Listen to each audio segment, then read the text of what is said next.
सभी दोस्तों को नमस्कार। स्वागत करता हूं आपका अपने इस चैनल गॉड ऑनलाइन क्लासेस में। दोस्तों, जैसा कि हम उत्तराखंड शिक्षक पात्रता परीक्षा की तैयारी कर रहे हैं और सामाजिक अध्ययन के शिक्षण शास्त्र के अंतर्गत लगातार आप लोगों के सामने वीडियो लेकर के आता हूं दोस्तों। और आज ये बड़ी खुशी की बात है कि ये लगातार आप लोगों के सामने 20वीं वीडियो है दोस्तों। ये 20 वीडियो में मैंने आप लोगों के सामने बहुत अच्छे अच्छे और इम्पोर्टेंट क्वेश्चन जो कि उत्तराखंड शिक्षक पात्रता परीक्षा में पूछे जाएंगे, इस उम्मीद के साथ लाए हैं कि आप लोगों का जो सामाजिक अध्ययन वाला जो पोर्शन रहेगा दोस्तों, वहाँ लगभग आपके 45 से 50 मार्क्स क्रैक हो जाएं दोस्तों। और अगर आपके 45 से 50 मार्क्स या इससे ऊपर आते हैं तो आपको अन्य सब्जेक्ट में कम तैयारी करनी पड़ती है दोस्तों। तो इन्हीं चीज़ों को मद्देनज़र रखते हुए मैं आप लोगों के सामने वीडियोज़ लेकर के आता हूं दोस्तों। इससे पूर्व 19 वीडियोज़ अपलोड की जा चुकी हैं। अगर आपने अभी तक वो वीडियोज़ नहीं देखी हैं दोस्तों तो उन्हें ज़रूर उनका अनुश्रवण कीजिएगा और उन्हें उन क्वेश्चनों पर मनन कीजिएगा जिन पर मैं फोकस करने के लिए आप लोगों को कह रहा हूं दोस्तों। अगर आपको पिछले बार की भी जो वीडियोस बनाई थी मैंने उनको भी देखना है तो वो भी आपको डिस्क्रिप्शन में दिख जाएंगे दोस्तों, या फिर आप मेरे चैनल पेज पर चले जाइएगा, वहां पर आप लोगों को वो सारी वीडियोस दिख जाएंगे। क्योंकि जो पिछले साल भी 20 वीडियोज़ बनाई थी मैंने सामाजिक अध्ययन के ऊपर, वहाँ से लगभग 48 से 50 क्वेश्चन हमारे पास आए हुए थे दोस्तों एज इट इज़। तो ये कह सकते हैं कि अगर हम लोग थोड़ा से एक विश्वास के साथ इन वीडियोस को देखते हैं तो कहीं ना कहीं बहुत बढ़िया स्कोर हम कर सकते हैं। तो आज की इस वीडियो में आगे बढ़ने से पहले आप लोगों से एक छोटा सा अनुरोध रहेगा दोस्तों कि अगर आपने अभी तक चैनल को सब्सक्राइब नहीं किया है तो चैनल को जरूर सब्सक्राइब कर लीजिएगा और अपने दोस्तों के साथ भी शेयर जरूर कीजिएगा जो लोग उत्तराखंड शिक्षक पात्रता परीक्षा की तैयारी कर रहे हैं दोस्तों। तो बढ़ते हैं आज के पहले क्वेश्चन की ओर। पहला क्वेश्चन जैसा कि हम देख पा रहे हैं दोस्तों कि विश्व की सबसे चौड़ी जल संधि निम्नलिखित में से कौन सी है। ये विश्व का जो भूगोल है, चाहे वो विश्व का भूगोल है, चाहे वो ये कह सकते हैं फिजिकल ज्योग्राफी है दोस्तों, वहाँ से लगभग 5 से 6 क्वेश्चन आप लोगों के सामने आ जाते हैं। और आज की इस वीडियो में मैंने लगभग भूगोल के मुख्य मुख्य क्वेश्चनों को छूने की कोशिश की है। तो यहाँ पर क्वेश्चन आ रहा है कि विश्व की सबसे चौड़ी जल संधि निम्नलिखित में से कौन सी है। ठीक है, तो ऑप्शन है डेविस जल संधि, बेरिंग जल संधि, जिब्राल्टर जल संधि, बास्पोरस जल संधि। तो बेसिकली आपको पता है दोस्तों जल संधि क्या होती है। जल संधि एक संकरा क्षेत्र होता है जो दो सागरों को या दो सागरों को आपस में मिलाने का काम करती है, वो संकरी जल संधि होती है। तो विश्व की जो सबसे चौड़ी जो जल संधि है दोस्तों वो है आपकी डेविस जल संधि दोस्तों। ठीक है, याद रखेंगे डेविस जो जल संधि है दोस्तों ये आपका कनाडा के बैफिन द्वीप को ग्रीनलैंड से अलग करती है। ठीक है, बैफिन द्वीप को ग्रीनलैंड से अलग करती है, यानी कि ऐसे हम याद रखेंगे बैफिन द्वीप को ग्रीनलैंड से अलग करने वाली जो जल संधि है उसे ही हम डेविस जल संधि कहते हैं। और डेविस जल संधि सबसे चौड़ी जल संधि है दोस्तों। ठीक है, तो ये चीज़ आप लोग क्लियरली अपने माइंड में रख लेंगे। नेक्स्ट क्वेश्चन पे चलेंगे। एशिया तथा उत्तरी अमेरिका किसके द्वारा पृथक होते हैं। एशिया और अमेरिका किस जल संधि के द्वारा पृथक होते हैं। यहाँ पर है कुक जल डमरू, बास जल डमरू, उसके बाद डोवर जल डमरू या बेरिंग जल डमरू। तो याद रखेंगे दोस्तों एशिया यानी कि जो एशिया का रशिया वाला जो पोर्शन है, ठीक है, और उत्तरी अमेरिका का जो अलास्का वाला जो पोर्शन है, तो वहाँ पर एक जल संधि है दोस्तों। ठीक है, तो यानी कि एशिया और उत्तरी अमेरिका को जो अलग कर रही है, यानी कि रूस और अलास्का को जो अलग करती है जो जल संधि, उसका नाम है दोस्तों बेरिंग जल संधि दोस्तों। ठीक है, बेरिंग जल संधि बेसिकली प्रशांत महासागर को आर्कटिक महासागर से जोड़ने का काम करती है। ठीक है, साथ ही साथ अलास्का को रूस से अलग करती है, या फिर हम ये कह सकते हैं कि एशिया महाद्वीप को उत्तरी अमेरिका महाद्वीप से अलग करने वाली जो जल संधि है वो है आपकी बेरिंग जल संधि दोस्तों। इंपॉर्टेंट क्वेश्चन है, कई बार पूछ लिया जाता है। ठीक है, नेक्स्ट क्वेश्चन पे चलेंगे। मलक्का जल संधि किन दो सागरों को संयुक्त करती है, यानी कि किन दो सागरों को आपस में मिलाने का काम करती है मलक्का जल संधि। आपको बता दूं दोस्तों मलक्का जो जल संधि है वो इंडोनेशिया और मलेशिया के बीच में है दोस्तों, यानी कि इंडोनेशिया को मलेशिया से अलग करती है मलक्का जल संधि। और ये मलक्का जल संधि किन दो सागरों को संयुक्त करती है, यहाँ पर क्वेश्चन ये है। तो यहाँ पर ऑप्शन आ रहा है अंडमान सागर तथा दक्षिण चीन सागर। तो यही इसका आंसर है दोस्तों। जो मलक्का जल संधि है वो अंडमान सागर को दक्षिण चीन सागर के साथ जोड़ने का काम करती है, यानी कि मिलाती है दोस्तों। ठीक है, तो अंडमान सागर और दक्षिण चीन सागर को कौन सी जल संधि मिलाती है, तो आप कहेंगे मलक्का जल संधि दोस्तों। और किन दो देशों को अलग करती है, तो इंडोनेशिया को मलेशिया से अलग करती है, याद रखेंगे, इंपॉर्टेंट है दोस्तों। ठीक है, नेक्स्ट क्वेश्चन पे चलते हैं। भूमध्य सागर एवं अटलांटिक महासागर को जोड़ने वाली जल संधि। अगर आपने थोड़ा सा मैप को आप अगर देखेंगे तो आपको बहुत इजीली लगेगा कि अटलांटिक महासागर वाला जो पोर्शन है और भूमध्य सागर, इन दोनों को जोड़ने वाली जो जल संधि है उसे क्या कहा जाता है दोस्तों। ठीक है, तो भूमध्य सागर और अटलांटिक महासागर को जोड़ने वाली जो जल संधि है उसे क्या कहा जाता है। ऑप्शन है डेविस जल संधि, जिब्राल्टर जल संधि, मेसिना जल संधि या बोनीफेसियो जल संधि। तो याद रखेंगे दोस्तों, जो भूमध्य सागर और अटलांटिक महासागर को जोड़ने का काम करती है, ठीक है, उसे जिब्राल्टर जल संधि कहा जाता है। और इस जिब्राल्टर जल संधि की एक ये विशेषता है, ये अफ्रीका महाद्वीप को यूरोप महाद्वीप से अलग करती है। अफ्रीका महाद्वीप आपका नीचे रह गया और यूरोप महाद्वीप आपका ऊपर रह गया। तो जो ये बीच वाला जो पोर्शन जो जल की धारा जाती है, इसे ही हम जिब्राल्टर जल संधि कहते हैं। यहाँ पर इस देशों का नाम भी कई बार पूछ लिया जाता है कि जिब्राल्टर जल संधि किन दो देशों को अलग करती है। तो यहाँ पर एक देश है स्पेन और एक देश है आपका नीचे अफ्रीका का मोरक्को दोस्तों। ठीक है, मोरक्को। ठीक है, तो स्पेन और मोरक्को को अलग करती है, यानी कि यूरोप महाद्वीप को अफ्रीका महाद्वीप से अलग करने वाली जल संधि है जिब्राल्टर जल संधि। और अगर जोड़ने की बात करेंगे महासागर की, तो हम ये कह सकते हैं कि भूमध्य सागर को अटलांटिक महासागर से जोड़ने का काम करती है जिब्राल्टर जल संधि दोस्तों। ठीक है, तो बहुत इंपॉर्टेंट जल संधि है, ये भी यहाँ से क्वेश्चन बन सकता है दोस्तों। ठीक है, तो जिब्राल्टर जल संधि आपका स्पेन को मोरक्को से अलग करती है, या फिर महाद्वीपों की बात करें तो अफ्रीका को यूरोप से अलग करती है, और जोड़ने का बात करेंगे तो भूमध्य सागर को अटलांटिक महासागर से जोड़ने का काम करती है जिब्राल्टर जल संधि दोस्तों। नेक्स्ट क्वेश्चन पे चलेंगे। जल डमरू कहलाता है, जल डमरू या फिर जल संधि एक ही बात है दोस्तों। तो ये चीज़ हम लोगों को अब पता चल चुकी है कि जल डमरू कहलाता है। यहाँ पर ऑप्शन है दो सागरों को मिलाने वाली संकरी जलधारा। यही बात है दोस्तों, दो सागरों को मिलाने वाली जो संकरी जो जलधारा होती है उसे ही हम क्या कहते हैं, जल डमरू कहते हैं। आगे पढ़ने की जरूरत ही नहीं है। ठीक है, तो दो सागरों को मिलाने वाली संकरी जलधारा होती है, उसे ही हम जल डमरू के नाम से जाना जाता है दोस्तों। ठीक है, नेक्स्ट क्वेश्चन पे चलते हैं। इंग्लिश चैनल स्थित है, इंग्लिश चैनल कहाँ स्थित है। यहाँ पर ऑप्शन है इंग्लैंड एवं फ्रांस के बीच, इंग्लैंड एवं जर्मनी के बीच, इंग्लैंड एवं बेल्जियम के बीच, इंग्लैंड एवं हॉलैंड के बीच। तो विश्व का मानचित्र अगर आप देखते हैं दोस्तों तो आपको ये चीज़ें बहुत इजी हो जाती हैं। उसके बाद अगर आप लोगों के पास विश्व का मानचित्र है तो आप जरूर इन क्वेश्चनों को पढ़ते पढ़ते विश्व के मानचित्र पर भी एक बार नज़र दौड़ाइएगा कि इंग्लिश चैनल आपको दिख जाएगा। इंग्लिश चैनल आपका है इंग्लैंड एवं फ्रांस के बीच दोस्तों, याद रखेंगे। ठीक है, इंग्लैंड और फ्रांस के बीच में इंग्लिश चैनल स्थित है। ये भी कई बार पूछ लिया जाता है ये क्वेश्चन दोस्तों। ठीक है, नेक्स्ट क्वेश्चन पे चलेंगे। हिंद महासागर और लाल सागर को कौन सी जल संधि जोड़ती है। तो हिंद महासागर और लाल सागर को कौन सी जल संधि जोड़ती है। अगर आप फिर से वही मैं बात कर रहा हूँ कि आप ये मानचित्र को देखिएगा, वहाँ पर आपको पता लग जाएगा। तो हिंद महासागर और लाल सागर को जोड़ने वाली जो जल संधि है उसका नाम है बाब अल मंदेव। ठीक है, बबल मंदेव या बाब अल मंदेव के नाम से उसे जाना जाता है। ठीक है, जो कि हिंद महासागर को किसके साथ जोड़ती है, लाल सागर से जोड़ती है दोस्तों। और यहीं पर आगे अगर बात करें कि भूमध्य सागर से लाल सागर को कौन सी नहर जोड़ती है तो वो स्वेज कैनाल है दोस्तों। लाल सागर को आगे भूमध्य सागर मिल जाता है। ठीक है, भूमध्य सागर को जोड़ती है स्वेज नहर, और भूमध्य सागर को फिर अटलांटिक महासागर से जोड़ने का जो काम करती है दोस्तों वो हो जाती है आपकी जिब्राल्टर जल संधि। तो एक कड़ी बन जाती है। बाबल मंडेव यहाँ से हिंद महासागर को जोड़ देगी किसके साथ, लाल सागर के साथ। लाल सागर को भूमध्य सागर के साथ जोड़ने का काम करेगी स्वेज नहर। आगे भूमध्य सागर को अटलांटिक महासागर से जोड़ने का जो काम करेगी वो करेगी आपकी जिब्राल्टर जल संधि। तो इस तरीके से आप मैप में देखोगे तो आपको इजीली याद भी हो जाएगा और हमेशा के लिए वो दिमाग में बसा भी रहेगा दोस्तों। तो बहरहाल बबल मंडेव जो है वो आपका हिंद महासागर और लाल सागर को जोड़ने का काम करती है दोस्तों। नेक्स्ट क्वेश्चन पे चलते हैं।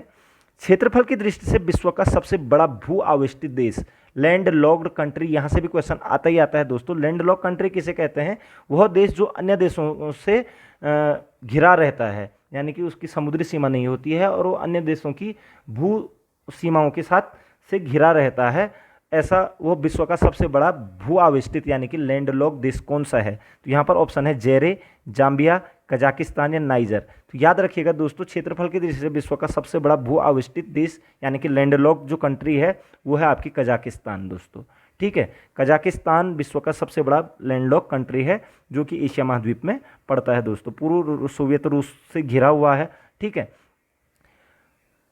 तो याद रखेंगे कजाकिस्तान विश्व का सबसे बड़ा भू अवस्थित देश है दोस्तों। नेक्स्ट क्वेश्चन पे चलेंगे।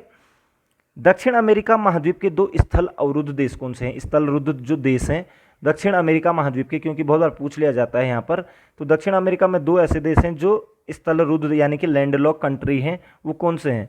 उरुग्वे व Paraguay, Uruguay Ecuador, Paraguay Bolivia, Uruguay या बोलीविया। तो मानचित्र देखने की जरूरत है दोस्तों, एक बार याद हो जाएगा। पराग्वे और बोलीविया, याद रखेंगे पराग्वे और बोलीविया दक्षिण अमेरिका महाद्वीप के 2 स्थल अवरुद्ध देश हैं दोस्तों, स्थल लैंडलॉक कंट्री हैं, पराग्वे और बोलीविया। पीबी करके आप याद रख सकते हैं, पराग्वे और बोलीविया 2 स्थल अवरुद्ध देश हैं दोस्तों। ठीक है, पीबी करके आप याद रख सकते हैं दक्षिण अमेरिका में। तो पराग्वे और बोलीविया ये 2 अवरुद्ध देश हैं। नेक्स्ट क्वेश्चन पे चलते हैं। सर्वाधिक संख्या में स्थल अवरुद्ध देश किस महाद्वीप में है? तो सबसे ज़्यादा स्थल अवरुद्ध यानी कि लैंडलॉक कंट्रीज किस महाद्वीप में है? यहाँ पर ऑप्शन देखिए, दक्षिण अमेरिका, यूरोप, अफ्रीका या एशिया। तो आप अगर मानचित्र में अफ्रीका महाद्वीप को देखेंगे दोस्तों, अफ्रीका महाद्वीप में इस तरीके से काफ़ी सारे जो देश हैं अंदर एक दूसरे से घिरे हुए हैं, यानी कि समुद्र सीमा उन पर लगी नहीं है और एक देश ने दूसरे देश को घेर रखा है। इस तरीके के बहुत सारे देश आपको मिल जाएंगे। तो सबसे ज़्यादा स्थल अवरुद्ध देश जो हैं वो अफ्रीका महाद्वीप में हैं दोस्तों, याद रखेंगे। नेक्स्ट क्वेश्चन में चलेंगे। निम्नलिखित में से किस महासागर को छिपता हुआ महासागर कहा जाता है? छिपता हुआ महासागर कहा जाता है किस महासागर को? यहाँ पर है प्रशांत महासागर, अटलांटिक महासागर, हिंद महासागर या आर्कटिक महासागर। तो आपने अगर ग्लोब देखा होगा दोस्तों, जो ये ऊपर वाला जो सागर है इसको आर्कटिक महासागर कहा जाता है, आर्कटिक महासागर। और अगर इसको ग्लोब में आप इसकी स्थिति देखोगे तो ये दिखता नहीं है, अगर हम अपने समांतर में ग्लोब रखते हैं तो ये दिखता नहीं है, इसलिए इसे क्या कहते हैं? छिपता हुआ महासागर भी कहा जाता है इसको। छिपता हुआ महासागर कहलाता है आर्कटिक महासागर दोस्तों। नेक्स्ट क्वेश्चन पे चलेंगे। सरगेसु सागर अवस्थित है, यानी कि सरगेसु सागर कहाँ स्थित है दोस्तों? यहाँ से क्वेश्चन बहुत बार बनता है। ये एक ऐसा सागर है सरगेसु सागर जो कि सरगेसु वनस्पति इसके ऊपर जमी हुई होती है, जिस कारण से कछुओं और काफ़ी सारे जलीय जंतुओं के लिए क्या होता है, ये सागर बहुत ही ज़्यादा ये कह सकते हैं हम कि लाभदायक होता है वहाँ के जलीय जंतुओं के लिए। ठीक है, सरगेसु सागर, इसकी एक और विशेषता है दोस्तों कि इसका कोई तट नहीं है, यानी कि किसी भी देश की भूमि से लगा नहीं हुआ है दोस्तों। ठीक है, तो सरगेसु सागर का कोई तट नहीं है। ये सरगेसु जो सागर है दोस्तों, ये इसमें गर्म पानी होता है, इसमें पानी ठंडा नहीं होता बल्कि गर्म पानी होता है इसमें। ठीक है, तो ये काफ़ी सारी इसकी विशेषताएं हैं। यहाँ पर पूछा जा रहा है कि सरगेसु सागर कहाँ स्थित है, तो ऑप्शन है प्रशांत महासागर में, उत्तरी अटलांटिक महासागर में, दक्षिणी अटलांटिक महासागर में, हिंद महासागर में। तो याद रखेंगे दोस्तों, जो सरगेसु सागर है ये उत्तरी अटलांटिक महासागर में स्थित है दोस्तों। ठीक है, उत्तरी अटलांटिक महासागर में सरगेसु सागर अवस्थित है। इस सरगेसु सागर की कोई तटीय सीमा नहीं है। ठीक है, इसमें गर्म पानी पाया जाता है। ठीक है, तो याद इस तरीके से आप लोग इसे रख लेंगे। नेक्स्ट क्वेश्चन पे चलते हैं। निम्नलिखित में कौन सा सागर स्थलबद्ध है? स्थलबद्ध एक होता है स्थलरुद्ध यानी कि लैंडलॉक होता है। ठीक है, ऐसे सागर भी हैं कई जो कि स्थलों से क्या है, लॉक हो रखे हैं, यानी कि जिसके चारों ओर भूमि होगी और बीच में सागर है दोस्तों। तो ऐसा कौन सा सागर है जो स्थलबद्ध या स्थलरुद्ध या लैंडलॉक सागर कौन सा है? ठीक है, यहाँ पर है तिमोर सागर, अराफुरा सागर, ग्रीनलैंड सागर या अरल सागर। तो याद रखेंगे दोस्तों, लैंडलॉक जो अगर सागर की बात करें तो वो है आपका अरल सागर। अरल सागर लगभग आज की डेट में अब सूख चुका है दोस्तों। ठीक है, तो याद रखेंगे अरल सागर आपका स्थलबद्ध या स्थलरुद्ध कह सकते हैं सागर है। ठीक है, नेक्स्ट क्वेश्चन पे चलेंगे। विश्व में क्षेत्रफल की दृष्टि से सबसे बड़ा सागर कौन सा है?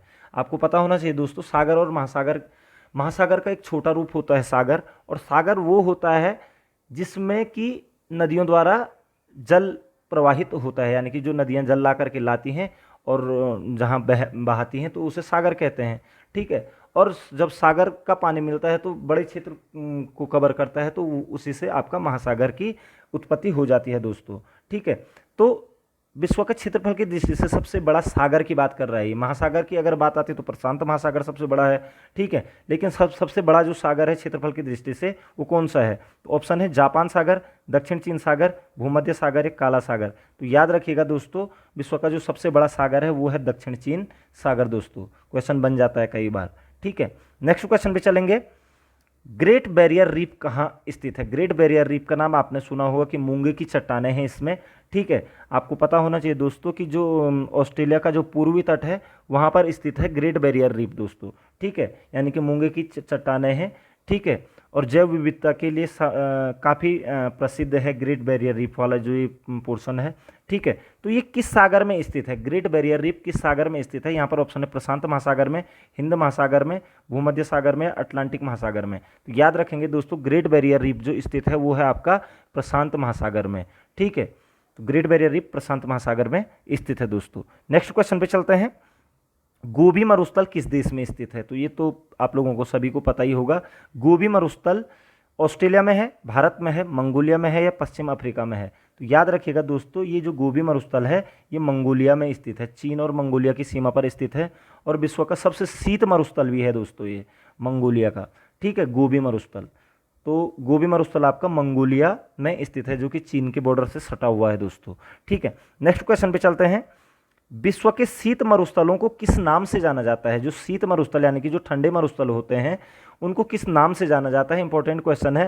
यहाँ पर है टैगा, टुंड्रा, स्टेपी, प्रेयरी, ठीक है। तो याद रखेंगे दोस्तों, जो शीत मरुस्थल है उन्हें जाना जाता है आपका टुंड्रा प्रदेश के नाम से, जहाँ पर कि वृक्ष विहीन होते हैं। वह क्षेत्र जो वृक्ष विहीन होता है पूरा क्या रहता है आपका हिम से भरा रहता है दोस्तों, यानी कि पूरी बर्फ की चादर लपेटी रहती है और दूर दूर तक आपको क्या नहीं मिल पाते हैं, पेड़ नहीं मिल पाते हैं। ऐसे मरुस्थलों को शीत मरुस्थल या फिर टुंड्रा नाम दिया जाता है दोस्तों। क्या नाम दिया जाता है? टुंड्रा। और यहीं पर एक टैगा है दोस्तों। कई बार टुंड्रा और टैगा में कई लोग कंफ्यूज हो जाते हैं। टैगा कोणधारी वन वाले शीतोष्ण कटिबंधीय क्षेत्र हैं दोस्तों, जहाँ पर कोणधारी वन पाए जाते हैं और शीत यानी कि बर्फ की चादरें वहाँ भी लगी रहती हैं। लेकिन टैगा क्षेत्र आपका मरुस्थलीय नहीं होता है। टुंड्रा क्षेत्र में कोई भी वृक्ष नहीं मिलेगा आपको, इसलिए टुंड्रा क्षेत्र मरुस्थलीय कहलाते हैं। तो शीत मरुस्थलों को टुंड्रा कहते हैं, जबकि शीत वाले जो स्थान होते हैं जहाँ पर कोणधारी वन पाए जाते हैं उन्हें टैगा क्षेत्र कहा जाता है दोस्तों, ठीक है। तो बेसिकली जो रशिया का साइबेरियाई वाला क्षेत्र है उसे वहाँ टैगा क्षेत्र है, ठीक है। और यहाँ पर आप कनाडा के ऊपर चले जाएंगे तो वहाँ पर टुंड्रा प्रदेश है, वहाँ पर वृक्ष नहीं मिलेंगे आपको, ठीक है। तो टुंड्रा प्रदेश आपके शीत मरुस्थल के नाम से भी जाने जाते हैं दोस्तों। आई होप आपको समझ आ गया होगा। नेक्स्ट क्वेश्चन पे चलते हैं। महाद्वीपों के सामान्यतः किस भाग में मरुस्थलों की उपस्थिति पाई जाती है? मरुस्थल सामान्यतः महाद्वीपों के किस भाग में पाए जाते हैं? ये क्वेश्चन भी कई बार पूछ लिया जाता है। ऑप्शन है उत्तरी दिशा में, दक्षिण दिशा में, पूर्वी दिशा में या पश्चिम दिशा में। तो याद रखिएगा दोस्तों, महाद्वीपों के जो पश्चिमी वाला जो पोर्शन होता है दोस्तों, पश्चिमी पोर्शन होता है, इस पोजीशन में ज़्यादातर मरुस्थल पाए जाते हैं। क्यों पाए जाते हैं? क्योंकि समुद्र से जो धाराएं ठंडी जो जलधाराएं उठती हैं वो एकदम से बादल नहीं बना पाती हैं और वहाँ से आगे बढ़ जाती हैं। इसलिए उन पश्चिमी क्षेत्रों में बारिश कम हो पाती है और बारिश कम होने के कारण पश्चिमी क्षेत्र क्या रह जाते हैं? मरुस्थलीय रह जाते हैं दोस्तों। तो महाद्वीपों का पश्चिमी जो भाग होते हैं वो मरुस्थलीय स्थिति में पाई जाते हैं ज़्यादातर, ठीक है। नेक्स्ट क्वेश्चन पे चलते हैं दोस्तों। निम्नलिखित युग्मों में से कौन सा सुमेलित नहीं है? ठीक है, तो यहाँ पर एक साइड राजधानी और एक साइड देश दे रखे हैं, तो आप लोगों को भी काफ़ी सारी राजधानी याद होनी चाहिए दोस्तों। तो यहाँ पर है बुडापेस्ट हंगरी, यानी कि हंगरी की राजधानी बुडापेस्ट है। क्राइस्ट चर्च न्यूजीलैंड, ये गलत दे रखा है दोस्तों इसने, क्योंकि हंगरी की राजधानी बुडापेस्ट है। न्यूजीलैंड की राजधानी वेलिंगटन है दोस्तों, वेलिंगटन दोस्तों, ठीक है, वेलिंगटन। न्यूजीलैंड की राजधानी वेलिंगटन है। केन्या की राजधानी नैरोबी बिल्कुल सही है और जेरे की राजधानी किंशासा सही है। तो ये आपका सेकंड वाला गलत हो जाएगा कि न्यूजीलैंड क्राइस्ट चर्च, तो ये गलत हो गया। न्यूजीलैंड की राजधानी आप वेलिंगटन याद रखेंगे दोस्तों। नेक्स्ट क्वेश्चन पे चलते हैं। किस महाद्वीप में ज्वालामुखी का सर्वथा अभाव पाया जाता है? यानी कि कौन सा ऐसा महाद्वीप है जहाँ कोई भी ज्वालामुखी नहीं है? तो ऑप्शन है एशिया, यूरोप, ऑस्ट्रेलिया या अंटार्कटिका। तो याद रखिएगा दोस्तों, ज्वालामुखी विहीन जो महाद्वीप है वो है आपका ऑस्ट्रेलिया। ऑस्ट्रेलिया में कोई भी ज्वालामुखी नहीं पाया जाता है दोस्तों। ठीक है, नेक्स्ट क्वेश्चन पे चलेंगे। उत्तरी अमेरिका महाद्वीप की सर्वोच्च पर्वत चोटी कौन सी है? तो उत्तरी अमेरिका की सर्वोच्च चोटी कौन सी है? यहाँ पर है mount Everest, mount Elbrus, mount McKinley या माउंट एकांकागुआ। तो याद रखेंगे माउंट एवरेस्ट दोस्तों एशिया की सबसे ऊंची और विश्व की भी सबसे ऊंची चोटी है, एशिया में स्थित है माउंट एवरेस्ट। माउंट एल्ब्रूस आपका यूरोप की सबसे ऊंची चोटी है दोस्तों, यूरोप की। माउंट मैकिनले उत्तरी अमेरिका की सबसे ऊंची चोटी है दोस्तों। ठीक है, याद रखेंगे। ठीक है, उसके बाद माउंट एकांकागुआ दक्षिण अमेरिका की सबसे ऊंची चोटी है, दक्षिण अमेरिका। ठीक है, उसके बाद दोस्तों दो तीन और छूट रहे हैं हमारे सामने जो महाद्वीप है हमारे। एक है माउंट कोस्युस्को, कोस्युस्को दोस्तों, कोस्युस्को। ठीक है, माउंट कोस्युस्को ये आपकी सबसे ऊंची चोटी है ऑस्ट्रेलिया की दोस्तों, ऑस्ट्रेलिया। ठीक है, और एक बचता है विंसन मैसिप, विंसन मैसिप। ठीक है, विंसन मैसिप आपकी सबसे ऊंची चोटी है दोस्तों, कहाँ की? ये है आपकी अंटार्कटिका की। ठीक है, अंटार्कटिका की सबसे ऊंची चोटी है विंसन मैसिप। कोस्युस्को आपकी ऑस्ट्रेलिया की है, दक्षिण अमेरिका की आपकी माउंट एकांकागुआ है, उत्तरी अमेरिका की आपकी माउंट मैकिनले है, यूरोप की माउंट एल्ब्रूस है और एशिया की सबसे ऊंची चोटी माउंट एवरेस्ट है। तो बहरहाल उत्तरी अमेरिका की सबसे ऊंची चोटी हो जाएगी माउंट मैकिनले दोस्तों, याद रखेंगे आप लोग, यहाँ से एक क्वेश्चन जरूर बन सकता है। नेक्स्ट क्वेश्चन पे चलेंगे। कौन सा महाद्वीप पूर्ण रूप से दक्षिणी गोलार्ध में स्थित है? आप अगर विश्व के मानचित्र को देखेंगे तो आपको दक्षिण गोलार्ध में, पूर्ण रूप से दक्षिण गोलार्ध में स्थित महाद्वीप दिख जाएगा दोस्तों। ठीक है, दक्षिण गोलार्ध में ये वाला देश है आपका और इसका नाम है ऑस्ट्रेलिया। ठीक है, तो दक्षिण गोलार्ध में स्थित महाद्वीप आपका ऑस्ट्रेलिया है। जबकि तीनों ही जो हमारी क्या होती हैं अक्षांश रेखा, यानी कि कर्क रेखा, भूमध्य रेखा और मकर रेखा, यहाँ पर एक महाद्वीप है जिसको अफ्रीका महाद्वीप कहते हैं। ठीक है, और भूमध्य रेखा और मकर रेखा जिस महाद्वीप से जाती है वो दक्षिण अमेरिका महाद्वीप है दोस्तों। तो इस तरीके से हम लोग यहाँ से क्वेश्चन बन जाते हैं। ठीक है, और दोनों गोलार्धों में स्थित है आपका दक्षिण अफ्रीका महाद्वीप। नेक्स्ट क्वेश्चन पे चलेंगे। दक्षिण गंगोत्री कहाँ स्थित है? तो दक्षिण गंगोत्री कहाँ स्थित है? यहाँ पर ऑप्शन है उत्तराखंड, आर्कटिक, हिमालय या अंटार्कटिका। तो ये याद रखिएगा दोस्तों, इससे पूर्व की वीडियोज़ में मैंने काफ़ी बार आप लोगों को कहा था कि दक्षिण गंगोत्री एक क्या है, शोध संस्थान है भारत का, जो कि आपका कहाँ है, अंटार्कटिका में है दोस्तों। अंटार्कटिका में एक शोध संस्थान है दक्षिण गंगोत्री। यद्यपि ये आज की डेट में डूब गया है, 1983 ईस्वी में इसे स्थापित किया गया था। इसके अलावा मैत्री और भारती दो अन्य स्पेस या ये कह सकते हैं कि अनुसंधान केंद्र हमारे वहाँ पर स्थित हैं अंटार्कटिका में दोस्तों। तो दक्षिण गंगोत्री भी आपका अंटार्कटिका में एक हमारा स्टेशन था। ठीक है, नेक्स्ट क्वेश्चन पे चलते हैं। नियाग्रा जलप्रपात किसकी सीमा पर स्थित है? नियाग्रा जलप्रपात, तो यहाँ पर ऑप्शन है स्विट्जरलैंड एवं जर्मनी, यूएसए एवं कनाडा, फ्रांस व इटली, डेनमार्क व स्वीडन। याद रखेंगे दोस्तों, नियाग्रा जो जलप्रपात है वो उत्तरी अमेरिका में यानी कि यूएसए और कनाडा की सीमा पर स्थित है दोस्तों। और ईरी और ओंटेरियो जो झीलें हैं, ओंटेरियो झीलें हैं, उनके बीच में स्थित है दोस्तों नियाग्रा जलप्रपात। ईरी और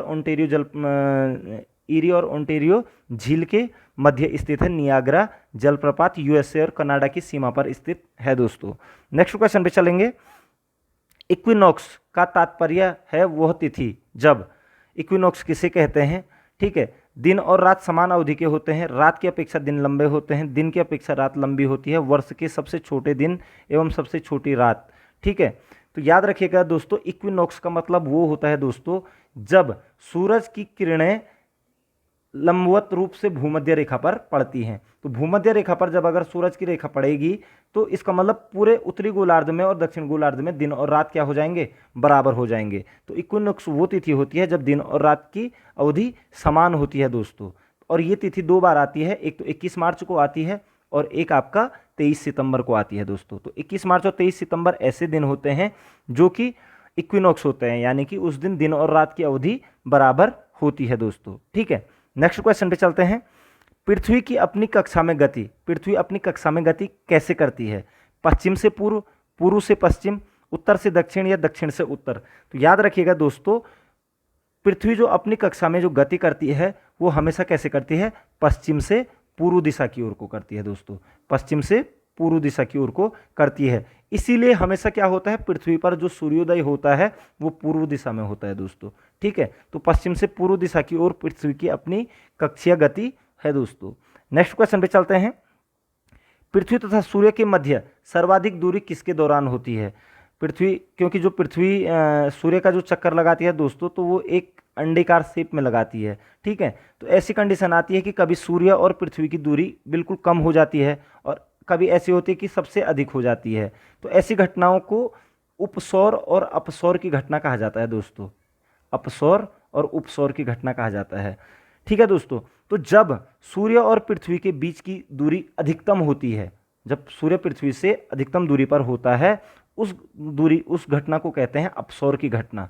और जब सूर्य पृथ्वी से सबसे कम दूरी पर होता है, न्यूनतम दूरी पर होता है, उसे कहते हैं उपसौर की घटना दोस्तों। और उपसौर की घटना आपकी 3 जनवरी को होती है और अपसौर की घटना आपकी 4 जुलाई को होती है। यहाँ से क्वेश्चन बन जाते हैं कई बार। ठीक है, तो उपसौर की घटना ऊ आपका 3 जैसा लग रहा है, तो 3 जनवरी याद रखना, बाकी अपसौर की घटना आपकी 4 जुलाई को होती है। तो पृथ्वी और सूर्य के मध्य सर्वाधिक दूरी किसके दौरान होती है? आप कहेंगे अपसौर के दौरान होती है दोस्तों। यहाँ पर ऑप्शन सी अपसौर के दौरान होती है। और अगर यही क्वेश्चन उल्टा हो जाए कि पृथ्वी और सूर्य के मध्य न्यूनतम दूरी किसके दौरान होती है, तो आप कहेंगे उपसौर के दौरान होती है। अपसौर आपका 4 जुलाई और उपसौर आपका 3 जनवरी दोस्तों, याद रखेंगे। ठीक है, तो ये क्वेश्चन यहाँ से क्लियर हो जाता है, यहाँ से क्वेश्चन बन जाता है। नेक्स्ट क्वेश्चन पे चलेंगे। सौरमंडल का सबसे बड़ा उपग्रह निम्नलिखित में से कौन सा है? सौरमंडल का सबसे बड़ा ग्रह आपको पता है दोस्तों बृहस्पति है, लेकिन यहाँ पर पूछा जा रहा है उपग्रह। तो सौरमंडल का सबसे बड़ा उपग्रह कौन सा है? टाइटन, मिरांडा, चंद्रमा या गैनीमीड? याद रखेंगे दोस्तों, सौरमंडल का जो सबसे बड़ा ग्रह है बृहस्पति, उसी का एक उपग्रह है गैनीमीड। ठीक है, ये गैनीमीड सौरमंडल का भी सबसे बड़ा उपग्रह है दोस्तों, याद रखेंगे। जबकि मंगल का जो फोबोस उपग्रह है, ये सौरमंडल का सबसे छोटा उपग्रह है अभी तक ज्ञात। ठीक है, तो फोबोस सबसे छोटा उपग्रह है और गैनीमीड आपका सबसे बड़ा उपग्रह है दोस्तों। नेक्स्ट क्वेश्चन पे चलते हैं। अपनी धुरी पर सूर्य की ओर अधिक झुकाव के कारण निम्न में से कौन सा ग्रह लेटा हुआ ग्रह के उपनाम से जाना जाता है? यानी कि लेटा हुआ ग्रह किसे कहा जाता है?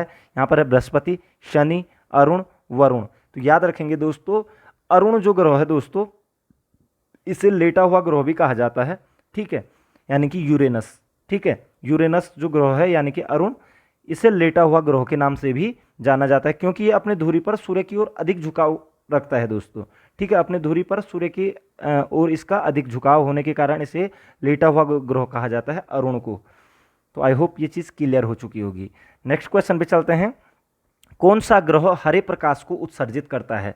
तो हरे प्रकाश को उत्सर्जित करता है, यानी कि किस ग्रह को हरा ग्रह के नाम से भी जाना जाता है? यहाँ पर ऑप्शन है बृहस्पति, शुक्र, यूरेनस या वरुण। तो याद रखेंगे दोस्तों, वरुण, जिसे कि नेपच्यून भी कहा जाता है इंग्लिश में। ठीक है, यह हरे प्रकाश का उत्सर्जन करता है, क्योंकि इसमें हाइड्रोजन और मीथेन की मात्रा होती है जो कि हरे प्रकाश को उत्पन्न करती है। तो हरे प्रकाश का उत्सर्जन करता है वरुण, और इसी कारण इसे हरा ग्रह भी कहा जाता है दोस्तों। तो आशा करता हूं दोस्तों कि आपको वीडियो ज़रूर पसंद आई होगी, और इसमें बहुत सारे इंपॉर्टेंट क्वेश्चन हैं जो आप लोगों को परीक्षा में देखने को मिलेंगे। इसी उम्मीद के साथ दोस्तों मिलते हैं अगली वीडियो में। आपका समय शुभ हो, आपके उज्जवल भविष्य की कामना करता हूँ। जय हिंद।